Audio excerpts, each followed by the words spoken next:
Alright guys, we're going to kind of start at the beginning here with some customized hearts that I have some orders for.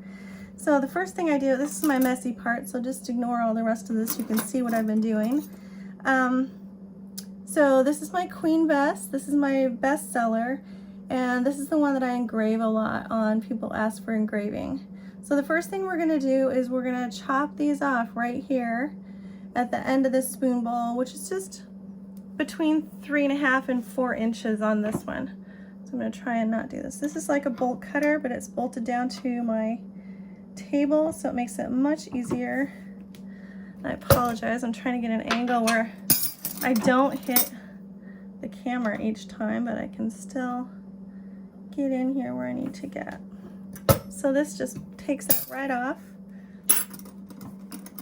I try and get it as clean of a cut as I can, so I don't have to do a lot of grinding.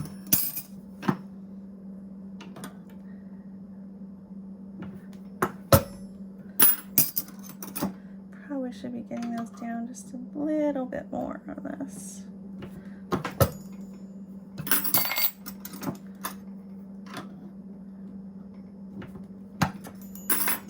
Oops, I'm sorry, the table's shaking along with everything else. Try and keep it from shaking a little bit.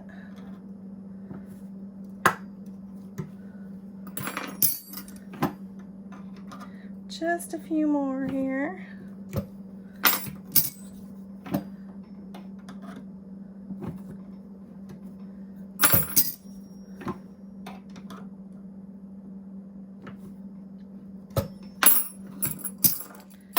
All right, so I've got a few ready to go. Now, before I bother to grind these and make these smooth, I'm going to go ahead and engrave them, because if I don't engrave them right, then I just gotta do it again, and I just wasted all that grinding time. So, engraving next.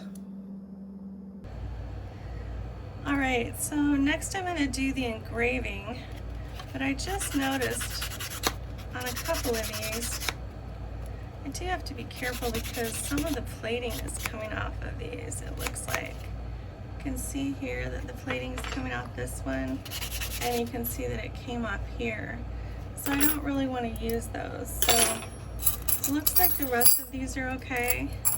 A lot of times when they're really messy like this, I'll take one of these sanding blocks and just do this first, because it doesn't want to all come off in the tumbler, this really black stuff. And this helps to get it shiny. So I'll go ahead and do that just a little bit. Maybe on this one too.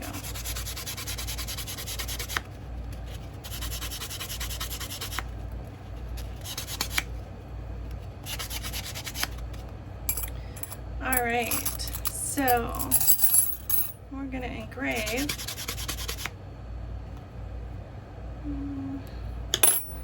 And it gets a little loud, so I'll try and, I don't know if I can mute it or what, but I want you to be able to see what I do, if you can. So I have several orders for engrave. So the first one I have is Cora, and I'm gonna go ahead and do it on this one. I always like to do one practice. So here goes, a little loud.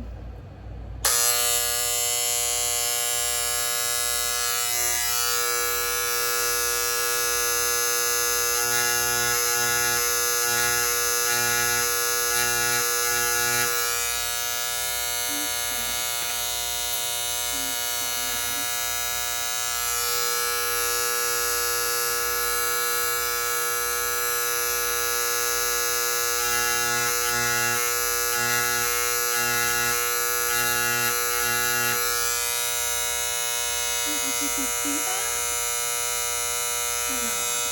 I get really nervous when I'm doing this for the camera, and that didn't look very good. I can't afford to waste these, so I gotta concentrate here.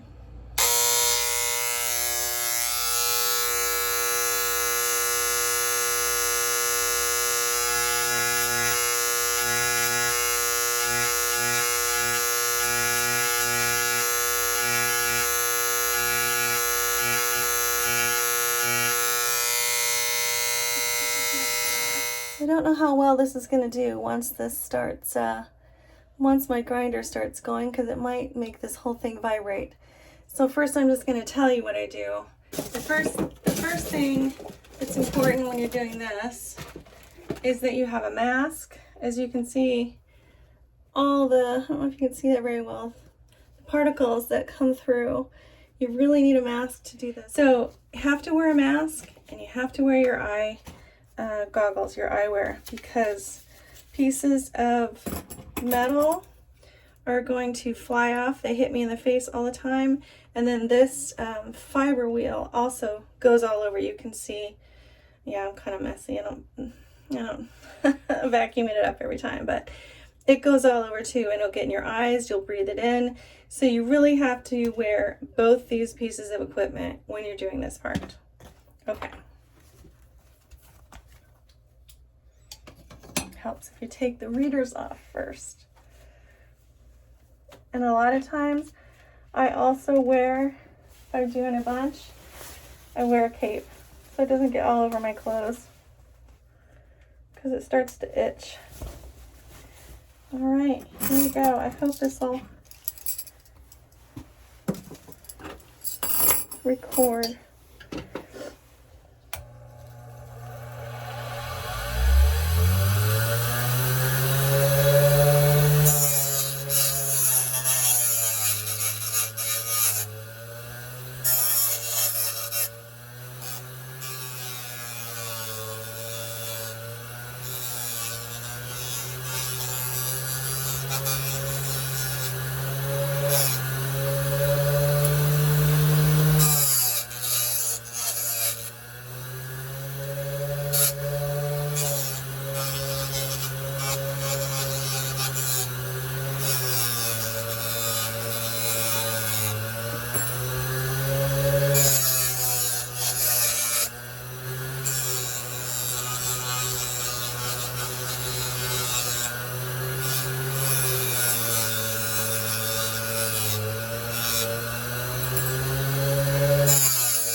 Okay, I'm going to take these off. I don't know if you can just see that film of dust that's on me like that. And that's the reason you wear that protective gear. And I caution everybody, don't not wear it. Even if it's just for one. Sometimes I'll hold my breath and not wear the mask if it's just for one, but I always, always, always use my eye care. Okay. All right, guys, this is the part where I bend it. And yeah, I was just giving you a really quick glimpse of my messy studio. Okay, so it needs to be cleaned up badly. I've got so much stuff in this little teeny place that it's really hard, and I'm not really the most neat person or organized person. It's just kind of the way I roll. But so this is going to be the bender part, and I'm going to be using a flat wearable bender with an arbor press that I have bolted to my workbench here, and I have a longer arm on the arbor press to make it easier to bend. So I am just going to go ahead and do this, and you can kind of watch along as I make a heart. Okay? Alright guys, I'm hoping this is the best angle for you. I might try a couple different angles. But here's my heart, or here's my teaspoon. I'm going to start bending. And I've got it on, I've got several of these, of different sizes of these. Let me see, there you go. So this is the size that I bend for the heart, for the rounded parts on the heart. on it for a teaspoon heart, okay? And then I'm gonna go into this second to the biggest, I don't know what you call that, little groove on this. And that's what I'm gonna work on here. So I'm taking it from the smallest part first. That's just the way I always do it. And I now kind of can tell about where I want to start. And I want to just go over a little bit on the edge here. And that's where I want to start this rounded part of my heart. I'm going to try and make sure it's straight on here. And then I'm just going to bend little bends. Little bends, just a little at a time, so that I get a nice, pretty, round bend without a bunch of squared off parts, or it's all nice and round. And I go to about right there and stop, and then I have that round part. And then I'm going to take it and go around to the other side, about to the same area, and I'm going to start the same thing. Bend a little bit at a time and just work it slowly through there. And you gotta kind of put some pressure on it, because it doesn't always, this side doesn't want to move as well as the other side. You gotta get it down there.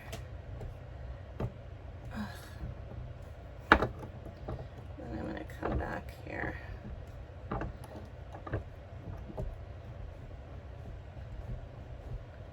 There.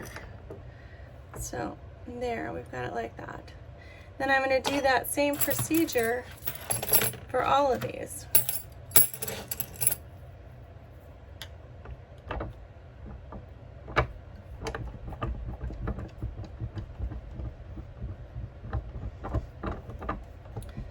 Bend it.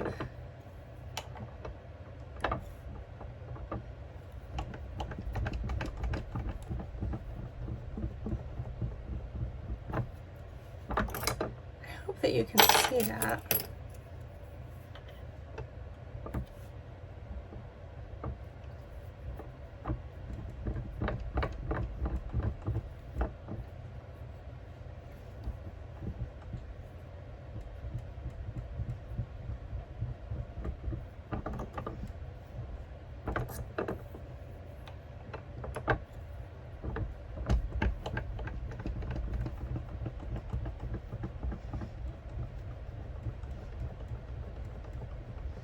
Little teeny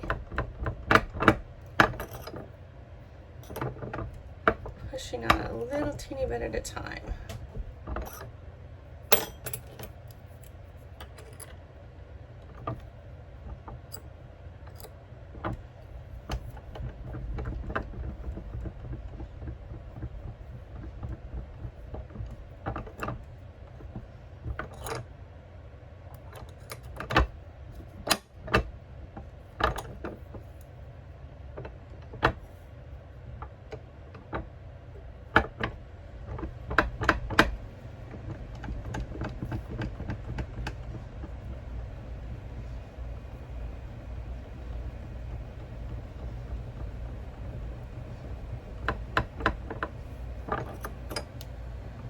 Now we have this double kind of candy cane shape on all these.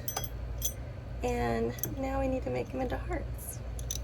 All right, guys, I hope you can see all this, what I'm doing. Now I'm going to find the middle of these so that I know where to press down and make the point of the heart, which once I press down there with my bender, it's gonna pull the other two up.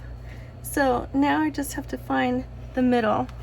So I use my worn out ruler here, and I just pretty much eyeball it here.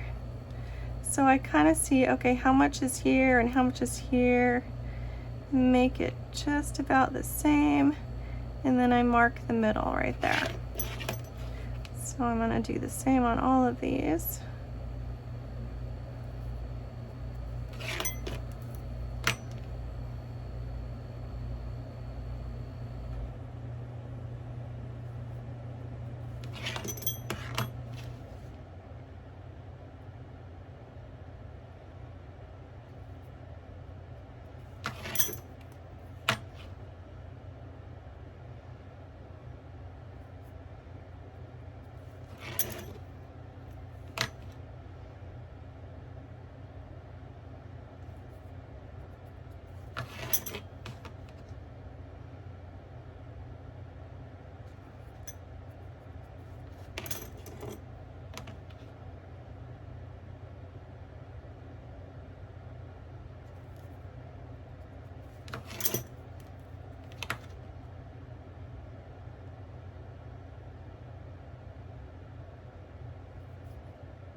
Okay, now we're back to the bender.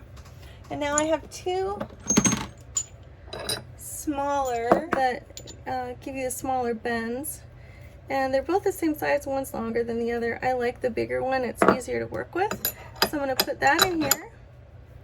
And then I'm gonna go to the biggest groove here that I have. And I'm gonna make sure, as sure as I can, that this is in the middle and squared off. All right, then I'm going to take my double-ended candy cane and I'm going to put it in here right at the middle. And I always look on the side over here to make sure it's where it's supposed to be, where the mark is. And here we go. Then I just press down till these two come together. It's a little, there we go. Now you can tell it's still not quite done, but we're going to do the rest of these. Oops.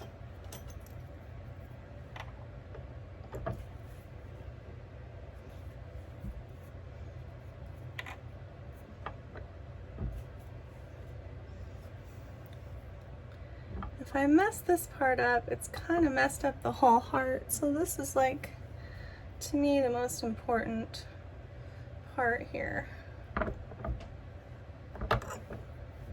And I think this is not 100% where I need it to be. Right.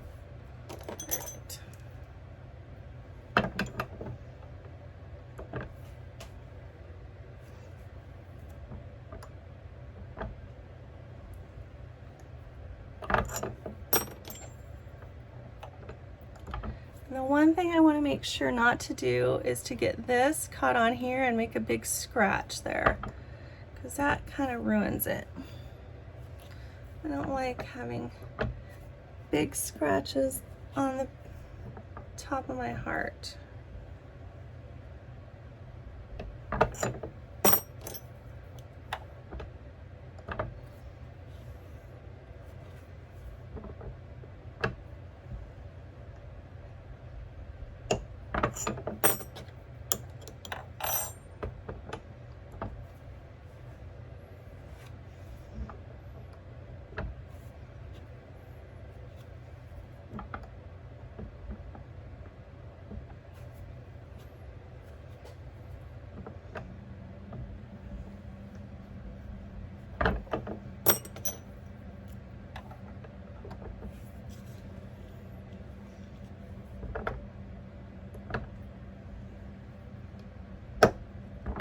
Like that. You got to be really careful. That one didn't make a mark really. Sometimes if you do that, it'll all the way up there and you have a big narf on your heart and you have to start again, because even with tumbling, that doesn't really come out.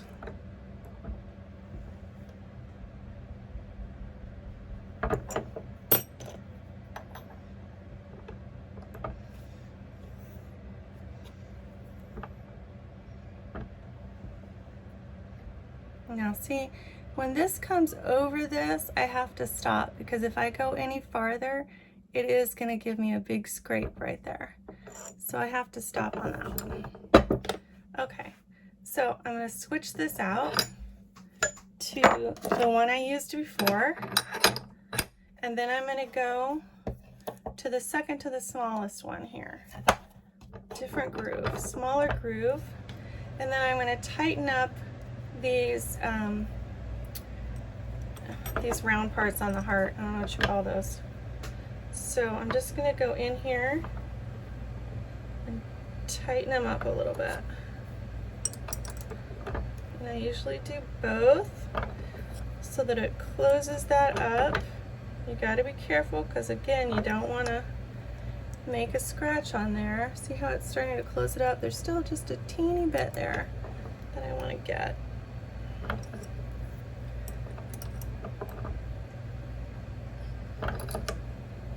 Okay, so that's closed up now. I don't know if you can see that. All right, and there's your heart. So I'm going to finish these.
Okay, so you can see all the hearts and what they look like now. They all look pretty good. They're all closed up. So the only thing I have left to do here is to get this mark off right here, because that won't come off well in the tumbler. And I will sometimes just do it a little bit, because it helps getting any of this stuff off will help to shine it up in the tumbler. Whoa.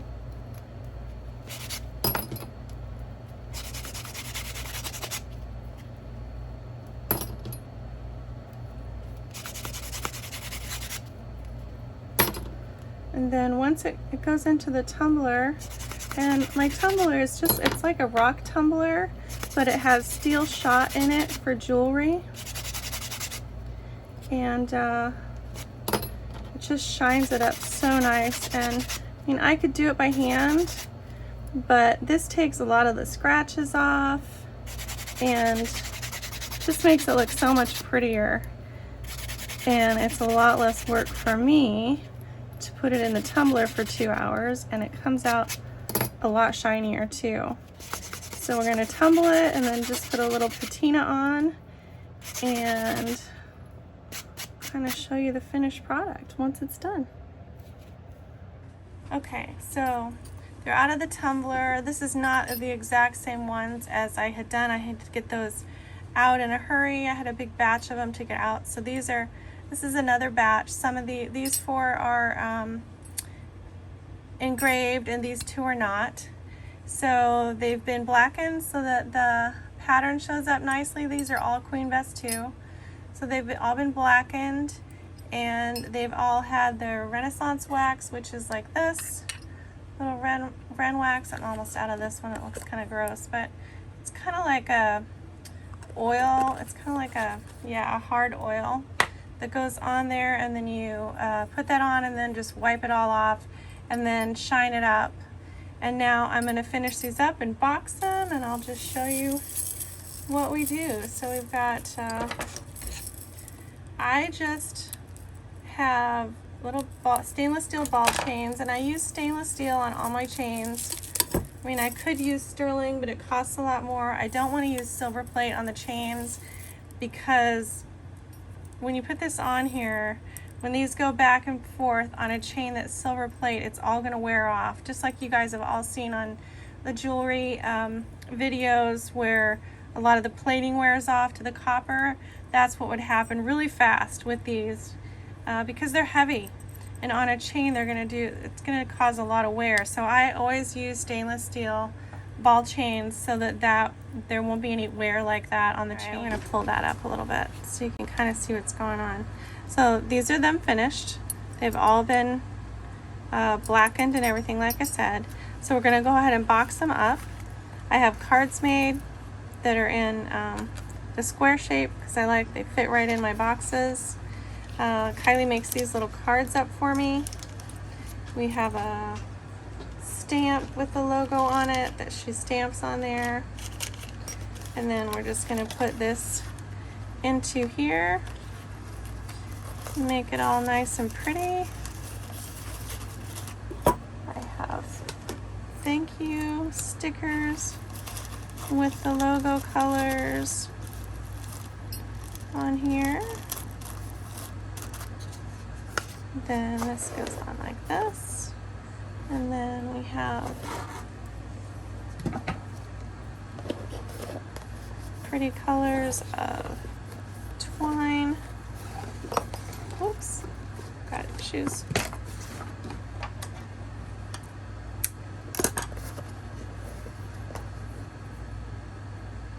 Oh gosh, I didn't look and see what this one said, guys. I'll look in a minute.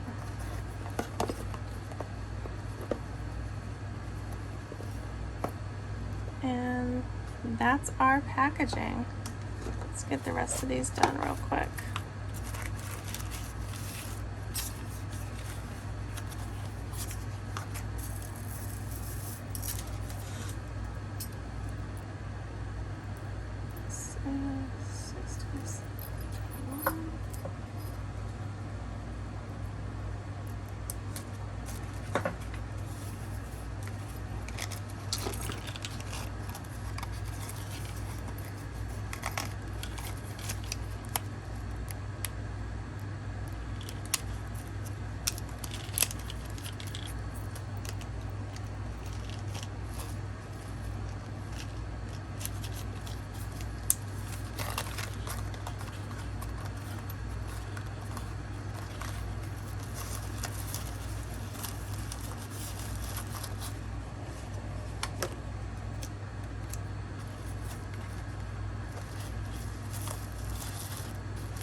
And then for the ones that aren't engraved, we have black boxes, and I make up, gosh, so many.